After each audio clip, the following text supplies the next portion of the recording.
Hello friend, welcome back my YouTube channel. सरकारी exam excellence पे most welcome है friend. ये जो वैकेंसी है महिला सुपरवाइजर की वैकेंसी है, जो कि अगर आप इस वैकेंसी को ढूंढ रहे थे और मेरे से कमेंट सेक्शन में आप लोग पूछते थे महिला सुपरवाइजर की भर्ती कब आ रही है, तो आप लोग के लिए ये भर्ती प्रेजेंट है, क्योंकि इसमें बहुत अच्छी खासी पोस्टों के लिए निकाली गई है और आपके स्टेट के लिए ही है। तो चलिए डिटेल में बात करते हैं इसका कि आप किस तरह से इस फॉर्म को फिलअप करेंगे और इसकी जो है प्रोसेस क्या रहने वाली है सिलेक्शन की, इसकी सैलरी क्या होगी और अगर अदर स्टेट से है तो क्या आप फॉर्म फिलअप कर सकते हैं या नहीं कर सकते हैं। तो आप लोगों को सारी जानकारी देंगे और फ्रेंड इसकी जो है मैं लिंक दे दूंगी और वहां से आप डायरेक्ट भर सकते हैं। अगर कोई भी आपको क्वेरी रहता है तो आप मेरे से कमेंट सेक्शन में पूछा करिए, मैं हर एक कमेंट का जवाब भी देती हूँ। और एक बार अच्छे से आप वीडियो भी देख लिया करिए ताकि आप लोग को भी और क्लियर हो जाए। फिर आप मेरे से कमेंट सेक्शन में पूछिए और अगर आप चैनल पे पहली बार आए हैं तो चैनल को सब्सक्राइब जरूर कर लीजिएगा, क्योंकि हर एक अपडेट पहले आप लोग को मिलता रहेगा। और लाइक भी कर दीजिएगा, अपने फ्रेंड को शेयर कर दीजिएगा, जो नीडेड है वो फॉर्म को फिलअप करेंगे। फ्रेंड, तो मैं आप लोग को बता देना चाहती हूँ कि ये जो है आप 12वीं पास है तो आराम से इस फॉर्म को फिलअप कर सकते हैं और 10th 12th पास है तभी भी आप इस फॉर्म को भरने के लिए एलिजिबल है। तो ठीक है। और इसकी जो वैकेंसी है ये एमपी गवर्नमेंट द्वारा निकाली गई है, सुपरवाइजर की वैकेंसी है, जो कि आप लोग के लिए एक सुनहरा मौका है। अगर आप अपने स्टेट में जॉब पाना चाहते हैं तो ये आप लोग के लिए बहुत बेहतरीन मौका है, इसे जाने मत दीजिएगा। फ्रेंड देखिए, ये जो है आपका सुपरवाइजर पोस्ट के लिए निकाली गई है, जो कि बोर्ड चयन करती है, इसका आपका मध्य प्रदेश से द्वारा है। और आप अगर ग्रेजुएट किए हैं तभी भी आप इस फॉर्म को फिलअप कर सकते हैं।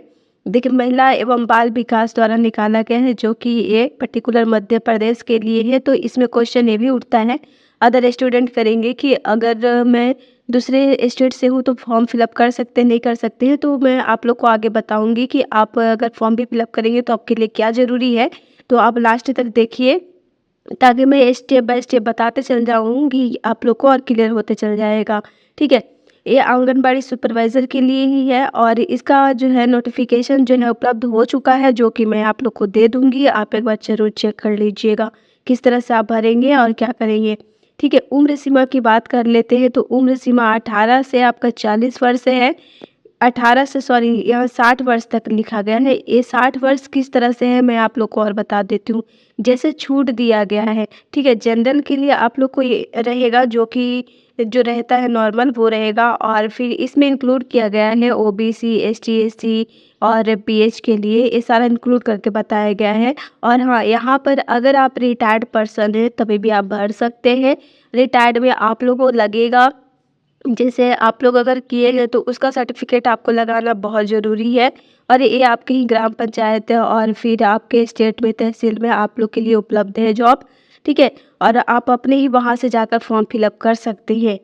और देखिए, ये जो है आपका 12वीं पास है, ग्रेजुएशन पास है, 10th पास है, तो आप आराम से फॉर्म को फिलअप कर सकते हैं।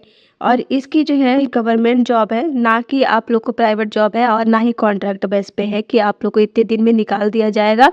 ये पूरी फुली तरह से आपका गवर्नमेंट है, तो आप निश्चिंत होकर इस फॉर्म को फिलअप कर सकते हैं। ठीक है। इसकी आधिकारिक वेबसाइट बता दें तो ये है, आप लोग देख सकते हैं कि mpwcdmis.gov.in है। आप यहाँ से एक बार ज़रूर चेक कर लीजिएगा, क्योंकि और आप कंफर्म हो जाएंगे इसके लिए। आप फॉर्म भरने के लिए इच्छुक हैं तो अगर आप फॉर्म फिलअप कर रहे हैं तो आपके लिए भुगतान भी है, क्योंकि आपको आवेदन फ़ी जमा करना पड़ेगा। और मैं बता दूं कौन कौन से कैटेगरी के लिए कितनी कितनी फ़ी जमा करनी पड़ेगी एप्लीकेशन का फॉर्म फिलअप कर रहे हैं तो। देखिए, सामान्य वर्ग के लिए यहाँ पर 500 है, आपको 500 जमा करना पड़ेगा। आज के टाइम में हर एक फॉर्म के लिए बहुत रेयर केस में होता है, जो कि मैं बहुत ऐसे वैकेंसी के बारे में बताते रहती हूँ जो कि निःशुल्क रहता है, और आप लोग को वो लिंक मैं भी दे देती हूँ कि आप लोग भरा करिए। ठीक है। देखिए, यहाँ पर आप लोग को 500 है, अगर आप जनरल में आते हैं तो आप भरिएगा और ओबीसी में आते हैं तो। बाकी और जो है आपका यहाँ पर जो कैटेगरी में आते हैं, जैसे एससी और एसटी के लिए तो 250 है, ओनली 250 में यहाँ पर आप भर सकते हैं। और यहाँ पर कमेंट आएगा कि अगर महिला है, पुरुष भी भर सकते हैं इस फॉर्म को, लेकिन महिलाओं के लिए यहाँ पर ज़्यादा दिया गया है, तो आप महिला वर्ग कहीं से भी इस फॉर्म को फिलअप कर सकते हैं। 250 है और इसका जो SC ST में आते हैं। और यहाँ पर जो है आपका उम्र की बात किया जाए तो उम्र की मैं बता दी हूँ कि अलग अलग श्रेणी के लिए अलग अलग तरीके से है, जो कि 18 से 60 वर्ष रखी गई है। बट यहाँ पर कंडीशन ये है कि हर कैटेगरी के अनुसार हर तरह का यहाँ पर एज लिमिट रखी गई है, तो उस चीज़ों को ध्यान रखते हुए भी आप फॉर्म फिलअप करिएगा। यहाँ पर मैं एक और इम्पॉर्टेंट बात है आप लोग को बताना चाहती हूँ। अगर आप कैटेगरी का लाभ उठाना चाहते हैं तो कैटेगरी का लाभ उठाने के लिए आप लोग को वहाँ पर सर्टिफिकेट भी जमा करना पड़ेगा। अब जो भी कैटेगरी से है, अगर ईडब्ल्यूएस लगाते हैं तो आपको 10% का मिलेगा, लेकिन आप लोग को वहाँ पर ज़रूर लगाना है आपका सर्टिफिकेट, ताकि आप लोग को वहाँ पर छूट मिल सके, इसका पूरी तरह से आप लाभ उठा सके। अगर ओबीसी से है तो ओबीसी का भी आप लगाइएगा, एससी एसटी से है तो वो भी लगाइएगा। अगर आप पीएच है, फिजिकल हैंडीकैप है, तभी भी लगाइएगा। अगर रिटायर्ड पर्सन है आपको लगाना है, क्योंकि अगर नहीं लगाइएगा तो आप लोग को यहाँ पर इसका कोई भी लाभ नहीं उठा पाइएगा, उसमें बहुत तरह से छूट भी मिल जाएगा। और भर्ती की योग्यता के बारे में बात कर लेते हैं। 12वीं पास भी रखी गई है, ग्रेजुएशन भी है, 10th भी है। हर एक पोस्ट के लिए हर एक लेवल के लिए हर तरह का यहाँ पर वैकेंसी है, तो इस तरह से उस अनुसार आपकी योग्यता बांटी गई है। मैं आप लोग को एक और यहाँ पर इम्पॉर्टेंट चीज़ बताना चाहती हूँ कि अगर आप इस फॉर्म को फिलअप कर रहे हैं तो ध्यान रखिएगा कि आप अपने स्टेट का आपका आधार कार्ड और फिर पैन कार्ड हो गया, फिर राशन कार्ड हो गया, फिर आपका अगर गवर्नमेंट से कोई और सुविधा मिलता है तो भी वहाँ पर जमा करना पड़ेगा। मैं यहाँ पर आप लोग को क्लियर बता दूँ कि अगर अदर स्टेट से हैं तो आप इस फॉर्म को नहीं फिलअप कर सकते हैं, क्योंकि आप अदर स्टेट से हैं तो फिलअप कर सकते हैं, बट आपको कंडीशन यही है कि आपको सारा गवर्नमेंट से देना पड़ेगा, यानी एमपी गवर्नमेंट का आपको डॉक्यूमेंट जमा करना पड़ेगा, जो कि आपके पास नहीं होगा। तो अगर आपके पास अवेलेबल है, आप वहाँ से रह रहे हैं उतने दिनों से, तो आप आराम से भर सकते हैं। और अन्यथा आप नहीं रह रहे हैं तो आप वहाँ का डॉक्यूमेंट नहीं है तो आप नहीं भरिएगा, क्योंकि इसका कोई फ़ायदा नहीं आप लोग को होने वाला है।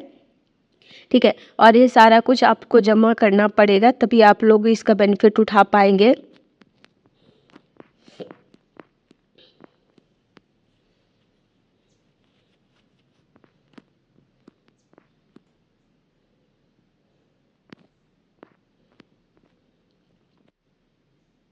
देखिए, आप लोग को यहाँ पर जो भी लगेगा, जीमेल आईडी लगेगा, फिर यहाँ पर जाति प्रमाण पत्र है, आवास प्रमाण पत्र है, और फिर पासपोर्ट साइज फ़ोटो है, रंगीन फ़ोटो है। ये सारा आपको डॉक्यूमेंट लगाना पड़ेगा, जो कि आप लोग के लिए ज़रूरी है। अगर आप एमपी गवर्नमेंट से आपका बना हुआ है, अदर स्टेट से भी है लेकिन बना हुआ है सारा चीज़, तो आप आराम से फॉर्म भर सकते हैं, अन्यथा नहीं भर सकते। इसका लाभ उठाना आपके लिए नहीं है।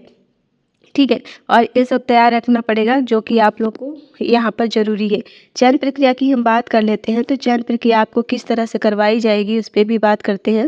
देखिए, चयन प्रक्रिया में इसमें आप लोग को लिखित एग्ज़ाम ली जाएगी। यहाँ पर कोई भी, मैं आप लोग को जो भी रहता है मैं आप लोग को बता देती हूँ। जहाँ पर अगर निःशुल्क फ़ी रहता है, जहाँ पर आप लोग को एग्ज़ाम नहीं होता है, तो मैं क्लियर बता देती हूँ। इस पे एग्ज़ाम होने वाला है, जो कि आपको लिखित एग्ज़ाम पे तौर पे ली जाएगी। ठीक है, लिखित इतना भी टफ नहीं होगा, जहाँ तक मैं आप लोग को बता देती हूँ, इतना नहीं होगा। फिर आपका डॉक्यूमेंट वेरिफिकेशन होगा, सारा डॉक्यूमेंट आप जो मैं बताई हूँ वो सारा आप लोग रखिएगा। एग्ज़ाम इतना टफ नहीं होने वाला है। फिर आपको इंटरव्यू में भी शामिल होना पड़ेगा। इसके जो है इंटरव्यू आप लोग को देना पड़ेगा, उसके बाद आप लोग को मेरिट लिस्ट लग जाएगा, उसके बाद सिलेक्शन आपकी पक्की है। इसमें अगर आप लिखित एग्ज़ाम पास करते तो लिखित इतना टफ नहीं होता है। इसमें मैं आप लोग को बार बार बोल रही हूँ फ्रेंड। और फॉर्म को फिलअप जब कर रहे हैं तो एक बार ज़रूर देख लीजिएगा, क्रॉस चेक ज़रूर कर लीजिएगा, नहीं तो फिर क्या होता है ना कि आप फॉर्म गलत भर देते हैं तो वहाँ पर बहुत सारी दिक्कतें आती हैं। तो एक बार अगर फॉर्म फिलअप कर ही रहे हैं तो अच्छे से फॉर्म फिलअप करिएगा। पूरी जानकारी था फ्रेंड, और फिर इसके प्रति और जानकारी चाहिए, जो कि मैं आप लोग को बता दी हूँ, लिंक भी बता दी हूँ। वहाँ से आप डायरेक्ट टैप करिएगा, आपको मिल जाएगा और खुल जाएगा उसकी वेबसाइट, और वहाँ से आप डायरेक्ट फॉर्म को फिलअप कर सकते हैं। और इसकी जो लास्ट डेट रहेगी आपका जुलाई लास्ट है, तो आप तब तक आप इस फॉर्म को फिलअप कर सकते हैं। इससे जुड़ी और कोई जानकारी चाहिए तो आप मेरे से कमेंट सेक्शन में ज़रूर पूछिएगा, मैं आप लोग को आंसर ज़रूर दूंगी। और इसका आप लोग फॉर्म फिलअप कर ले रहे हैं तो आप प्रिंट आउट ज़रूर रखिएगा, क्योंकि प्रिंट आउट मांगता है। ऐसे नहीं कि आप फॉर्म फिलअप कर लिए, प्रिंट आउट बस कहीं भी रख दिया, आप एग्ज़ाम दिए और एग्ज़ाम के सिलेक्शन तक होने तक आपको प्रिंट आउट रखना है। ठीक है फ्रेंड, और जानकारी अच्छी लगी हो तो चैनल को ज़रूर सब्सक्राइब कर लीजिएगा, वीडियो को लाइक कर दीजिएगा, अपने फ्रेंड को शेयर ज़रूर कर दीजिएगा। मिलते हैं नेक्स्ट वीडियो में, तब तक के लिए गुड बाय फ्रेंड।